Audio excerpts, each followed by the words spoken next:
Hello အားလုံးပဲ Assalamu alaikum လို့ share ဝင်ကို page ကပြန်ကြိုးလိုက်ပါတယ်ကျွန်တော်ဒီ vlog လေးရတော့မန္တလေးမှာနှစ်ပေါင်း90တိုင်အောင်အမဲကျုံမုံနေဆိုရင်နာမည်ကြီးပြီးစားလို့ရအောင်ကောင်းတယ်ဒေါ်ကူဆိုတဲ့ဆိုင်မှာ Let's Fury အကိုနဲ့တူတူမန္တလေးရောက်တော့သွားစားထားတဲ့ vlog လေးကိုပြန်ပြီး share လုပ်ပေးချင်ပါတယ်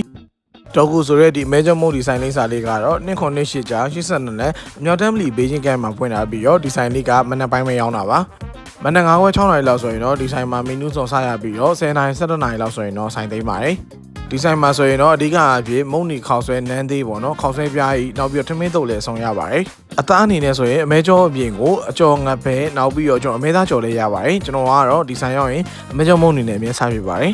ဒီ vlog လေးကတော့လွန်ခဲ့2025 12လပိုင်းရိုက်ထားဆိုတော့ဈေးနှုန်းပြောင်းလဲရှိပါတယ်ကျွန်တော်တို့သွားစားခဲ့တော့အခုလိုမျိုးအမဲကျော်မုံနီနဲ့တပွဲကိုမှ2000ကတော့အရင်တက်ပါတယ်အခုလိုမျိုးအချိန်ကြာတည်ထားတဲ့နူးအီနေတဲ့အမဲကျော်အိုးကြီးတဲ့ကအမဲကျော်တွေရောအဟင်းနစ်တွေရောထည့်ပြီးတော့နေပေးတာကတော့ဒီဒေါ်ကူရဲ့ signature လို့ပြောလို့ရပါတယ်အမဲကျော်မုံနီကိုခောက်ဆွဲပြားနန်းကြီးနန်းသေးပေါ့နော်အစုံမာလို့ရပါတယ်ဒါပေမဲ့ကျွန်တော်အဲ့နေကတော့ခောက်ဆွဲပြားကြီးနဲ့မှာစားခဲ့ပါတယ်ဒီဆိုင်ကကျွန်တော်ဝင်းကန်ဖွင့်လာတာနှစ်ပေါင်း60လောက်ရှိပြီဆိုတော့အခုလိုမျိုးနေတဲ့အခါမှာလည်းလက်မသုံးမနေတာကတော့ဒီဆိုင်အတွက်ကတော့ပုံမှန်ပါပဲကျွန်တော်ကတော့အဲ့ဒီကခေါက်ဆွဲပြားရေးကိုအမဲကျော်နဲ့မှာပြီးတော့ကို plus ကတော့အမဲကျော်မုံနီရဲ့နောက်ပြီးတော့ထမင်းတုပ်ကဲမှာစားရပါတယ်ဒီဆိုင်ရဲ့ layer ကတော့နည်းနည်းလေးပေါ့တယ်လို့ခန်းစားရပေမဲ့ကိုကအလေးကြိုက်တယ်ဆိုရင်တော့ပြင်ခိုင်းလို့ရပါတယ်ကျွန်တော်အဲ့ဒီကတော့ခေါက်ဆွဲပြားကိုအမဲကျော်နဲ့ကိုမှဆက်ဆက်ကလေးနဲ့ခိုင်းလိုက်ပါတယ်အရသာကပြောစရာမလိုပဲနဲ့စားလို့ကောင်းပြီးတော့တပွဲကို2000ကတော့အရင်တက်ပါတယ်ကျွန်တော်မန္တလေးမှာဆိုရင်အခုလိုမျိုးမနက် Nesta ကိုအမဲကျော်မုံနီရောင်းနေဆိုင်တွေအများကြီးရှိပါတယ်မန္တလေးမှာအမဲကျော်မုံနီပဲဆိုင်စားလို့ကောင်းလဲဆိုတာကို comment မှာလည်းရေးခဲ့ပေးလို့ရပါတယ်ကျွန်တော်အဲ့ဒီကတော့ကို plus နဲ့အတူတူ